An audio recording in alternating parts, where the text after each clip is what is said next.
Hi guys, welcome to my YouTube channel Study Shiv at Pratito, and in today's video we are going to talk about how to write answer and how to do answer writing before your exams। and आपके exams में अगर आप college के exams दे रहे हैं, specially अगर आप theoretical subjects के एग्जाम दे रहे हैं, मीन्स तो से आप कोई ऐसा ही कोर्स कर रहे होंगे लाइक BA, BCom और BSc, जहाँ पे आपको कुल मिलाकर के काफ़ी ज़्यादा थ्योरी लिखनी होती है। तो जब आप साल भर किताब नहीं पढ़ते हैं and you start searching for the YouTube videos at the last time because you think these are the saviours, क्योंकि कॉलेज की लाखों रुपए की फीस भर के अब लास्ट में यूट्यूब वीडियोज़ ही देखने पड़ते हैं, सब यही करते हैं, ठीक है। So jokes apart, I just want to tell you one thing, some of the very basic tips जो आपको पता होनी चाहिए। इसमें से बहुत सारी आप ऑलरेडी फॉलो करते हो, बट कुछ ऐसी चीज़ें हैं जो आपको पता होनी चाहिए। So here let's get started with today's video.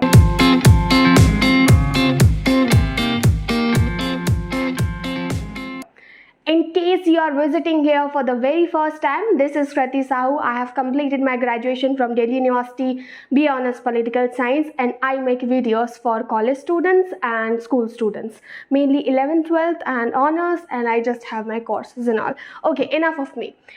Basically हमें आंसर राइटिंग से रिलेटेड बात करनी है, तो आंसर राइटिंग कैसे करें? पहले तो आप अपना लेवल डिसाइड कर लीजिए। यू आर द वन जिससे आता तो है सब पढ़ लिया, बट अब नहीं पता कि अपनी नोटबुक में कैसे लिखना है। दूसरे वो हैं जिन्हें कुछ ही नहीं पता है, बिकॉज ना तो उन्होंने किताबें उठाई हैं, ना उनको आंसर लिखना आता है। तीसरे वो है सब कुछ पता है बट अब कॉन्फिडेंस की कमी है। तो आप अपना लेवल डिसाइड करके फिर ये एडवाइजेस आप उसके अकॉर्डिंग लीजिएगा। Number 1, read question carefully. अब आप इन 3 कैटेगरी में से किसी भी कैटेगरी के स्टूडेंट हो, सबके लिए ज़रूरी है। ओवर कॉन्फिडेंस में अक्सर हम क्वेश्चन को केयरफुली रीड नहीं करते हैं। जब आप क्वेश्चन ही ठीक से नहीं पढ़ रहे हो तो आपको उसका आंसर कैसे मिलेगा? एंड मोस्ट इंपॉर्टेंटली, कई बार क्वेश्चन ना थोड़े से घुमा कर आते हैं, तो हमें ये समझ नहीं आता कि यार this is what I am suppose to write और इसका आंसर यही होगा। बट कॉलेज लेवल पे they just give you most direct question I would say, but थोड़ा घुमा के देते हैं। सिमिलर क्वेश्चन को 10 तरीके से प्रेजेंट किया जा सकता है। वो अगर आपने पैटर्न क्रैक कर लिया, you have a win win choice into this category. Read question carefully कर लिया आपने, आपको क्योंकि पेपर देते वक्त समय दिया जाता है। अब हम एग्जाम्स की छोड़ करके अगर आप अभी प्रिपरेशन कर रहे हो तो भी ये हेल्पफुल रहेगा। Plan your answer, it is very important. भाई एक बात बताओ, जब आप दोस्तों के साथ बाहर जाते हो तो प्लान करते हो, यू प्लान दैट कि अरे ये सैटरडे मेरा खाली है तो हम करेंगे, घूमने जाते हैं कहीं बाहर, तो फिर आप अपना आंसर प्लान क्यों नहीं कर सकते हो? और आंसर प्लान जो है इट्स अ लेंदी प्रोसेस। जैसे कि अभी आप एग्जाम्स नहीं दे रहे हो, आप सिर्फ आंसर राइटिंग की प्रैक्टिस कर रहे हो। By that time invest your 5 minutes into understanding that आप अपने आंसर को शीट पे कैसे लिखोगे। और ये काम आपको सिर्फ दिमाग में सोचना है, कहीं लिखना नहीं है, क्योंकि जब आप एग्जाम देने जाओगे आप वहाँ पे पेन यूज़ नहीं करोगे, you will just start writing, okay. And आपको कटिंग भी ज़्यादा नहीं करनी है। तो make sure you plan your answer, means to say आप क्विकली सबसे पहले देखा करो इंट्रोडक्शन, कंक्लूजन तो जाएगा ही जाएगा, वो हो गया आपका। अब सब हेडिंग्स क्या डालनी है वो आप क्वेश्चन के अकॉर्डिंग डिसाइड करोगे, तो वो आपको मैक्सिमम 5 मिनट देने हैं अपने, एंड फिर प्लान करो। ये मैं एग्जाम के टाइम की बात नहीं कर रही हूँ, 5 मिनट उस वक्त बहुत ज़्यादा हो जाएगा। तो प्लान योर आंसर, एंड अगर आपने एग्जाम से पहले एटलीस्ट 9 से 10 आंसर लिख लिए, आपका ये प्लान योर आंसर वाला प्रोसीजर जो है वो 2 मिनट पे बाइंड अप आप आसानी से कर सकते हो। एंड तीसरा हम देखते हैं यूज सिंपल लैंग्वेज। ओके, कभी मेरे आंसर आपको मैं दिखाऊंगी जो मेरे कॉलेज के टाइम पे लिखे हैं। लैंग्वेज मेरी बिल्कुल कॉम्प्लिकेटेड नहीं है, जैसे मैं आपसे बात कर रही हूँ इन जनरल, मैंने वैसे ही लैंग्वेज अपने आंसर में भी लिखी है। पॉलिटिकल प्रोसेस इंडिया में क्या है, यूनिटरी एंड फेडरल फंक्शन क्या होता है, अदरवाइज बजट प्रोसीजर क्या है इंडिया में, what kind of budgeting system we have into India. बहुत सिंपल सा, जैसे आप किसी और से बात कर रहे हो तो इतनी तो इंग्लिश आती है ना, तो वो अपनी सिंपल लैंग्वेज रखो while writing your answer, because simple language से आपका आंसर में कंटेंट बढ़ता है। अगर आप रट्टा मार के जा रहे हो तो आप एक टाइम बाद भूल जाओगे और आपको फिर एक्सटेंड करने में भी प्रॉब्लम होगा, इवन तो आप अपनी लैंग्वेज लिखोगे। तो simple language is the key, ऐसी लैंग्वेज जो आपकी लैंग्वेज है एंड आपकी और मेरी लैंग्वेज में डिफरेंस हो सकता है. It's totally fine if your answer is in matching to the one, but that should be your language. अब आपने ये भी कर लिया, but most of the students fourth वाला पॉइंट भूल जाते हैं, that is support your arguments with evidence.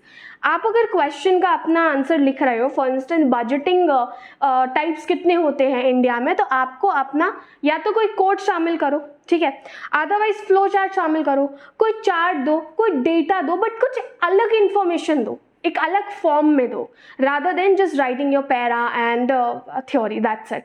थोड़ा सा उसको अलग वे में प्रेजेंट करो एंड मेक श्योर आप हर आंसर के लिए कुछ ना कुछ क्रिएटिव उसमें से करो, because that is something is going to add a lot of momentum in to your answer.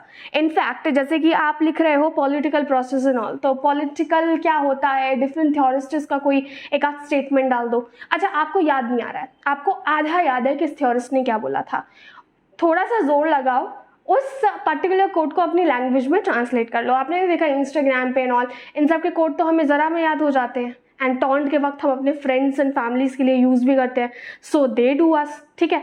तो बस वही आपको करना है, ये आर्ग्यूमेंट्स आपको अच्छे से लिखने हैं सो दैट आपका आंसर सपोर्टिंग हो जाए, ठीक है. Be organised. देखो ये सबसे इंपॉर्टेंट है, ये भी बहुत सारे स्टूडेंट्स मिस कर देते हैं. I do check answer sheets of my crash course students. मैं इन जनरल देखती हूँ, जिस बच्चे का, मैं अपनी साइकोलॉजी बता रही हूँ, स्टूडेंट्स का साइकोलॉजी बता रही हूँ, स्टूडेंट्स ने लिख दिया. व्हेन टीचर का जो साइकोलॉजी होता है चेक करने का, फर्स्ट इंप्रेशन इज दैट कि वो कैसा लग रहा है, कंजस्ट. जैसे कि आप ये वीडियो देखने के लिए आए, इसके माइक में प्रॉब्लम है, जो कि एक्चुअली है, ठीक है, एंड वीडियो थोड़ी सी लो क्वालिटी लग रही है, I need to find something better and so on.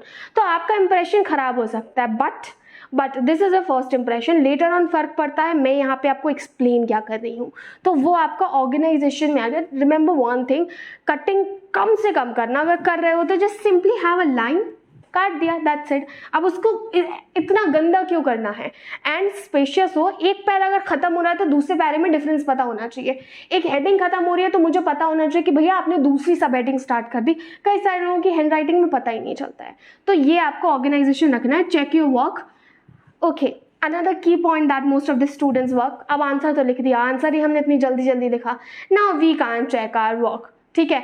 Answer लिखने के बाद हमेशा अपना आंसर एक बार पढ़ो. डेफिनेटली आपको खुद की गलती अपने आप पता चल जाएगी, तो कोशिश किया करो एटलीस्ट आंसर लिखने के बाद आप एक बार उसको पढ़ रहे हो. And the last is practice, practice and practice. तो 3 times practice at least it is required.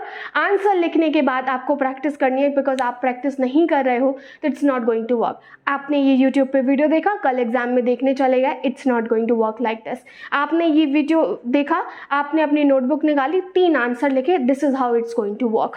तो कोई भी क्वेश्चन पकड़ो यार, कोई भी क्वेश्चन पकड़ो, बस लिखो इसको. एटलीस्ट 3 बार लिखना, डिफरेंट क्वेश्चंस ट्राई करना, आप डेफिनेटली इसमें से पैटर्न क्रैक कर लोगे. तो जस्ट रिमेंबर वन थिंग, अपना वर्क डेफिनेटली आपको चेक करना है, और 6th and 4th आपको भूलना नहीं है. 1 का सिग्निफिकेंस मिस मत करना. 2 is the most important thing. 3 is the key of the answer, and 7th is something that's going to bring up all these key points together. So do let me know in comment section if you have any sort of a doubt. Also, यहाँ पे, ठीक है, आई hopefully यहाँ पे जगह है, I am sharing one of the answer of my student and you check it. आप इस आंसर को देखिए, कितना अच्छा लग रहा है, कितना क्लीन लग रहा है. एंड नाउ आई होप आपने ये वाला आंसर देख लिया होगा, क्योंकि जो क्रैश कोर्स के स्टूडेंट्स हम उनको प्रैक्टिस करने के लिए देते हैं अपने answers, so they just right about it. ये शायद सेमेस्टर 1 के स्टूडेंट्स का आंसर राइटिंग है जो मैं आप लोगों को शेयर कर रही हूँ, but just see the pattern.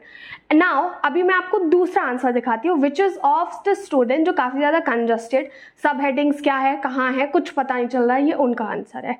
Now you see the difference. आप खुद से पता लगा पाओगे क्या है. हैंड राइटिंग का फ़र्क होता है, हैंड राइटिंग छोड़िए, but at the end matter करता है कि आपने उसको प्रेजेंट क्या कैसे किया है, because presentation is the key. Just like this, इस यूट्यूब वीडियो को देखने के बाद आपका मतलब आपके मन में मेरे लिए क्या प्रेजेंटेशन होगा, that's what matters for me at the end. Hit the like button, share this video and subscribe to Share with Krati 2 for more such kind of video content. कोई भी डाउट हो कमेंट सेक्शन में आप text कर सकते हैं, and मिलेंगे हमारे नेक्स्ट वीडियो में. Bye bye for now.